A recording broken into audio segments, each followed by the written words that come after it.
Assalamu alaikum. YouTube көрүүчүлөр, жылкы сүйүүчүлөр, сатууга туугандар, Россиядан келген, ушул жерде кашка тай чыгат туугандар. Азыр маалымат беребиз. Тайды жакшы кылып көрсөтүп беребиз. Эсенке жет элең.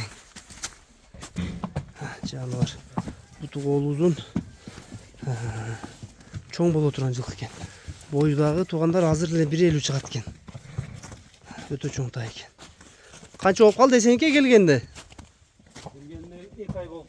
2 ай болду Россиядан келгенде. Жеп ичкендер буту колдору тазабы? Колдору таза, жеп ичкенге берет. Жакшы, ден соолук жеп ичкени тайдыкы жакшы экен туугандар. Кана бастыра бериңчи, так көрсөтүп берем. Буттары дагы таза туугандар, буттарында тырам калган, ишиген жерлери жок экен. Азыр баазында сурап беребиз. Адрес Аксыда, Аксынын Кербен деген жеринде.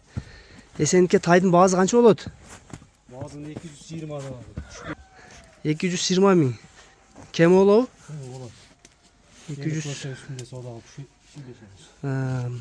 220 миң кеми бар экен туугандар. Тайдын алдына келип көрүп соода кылса дагы сүйлөшөбүз дейт.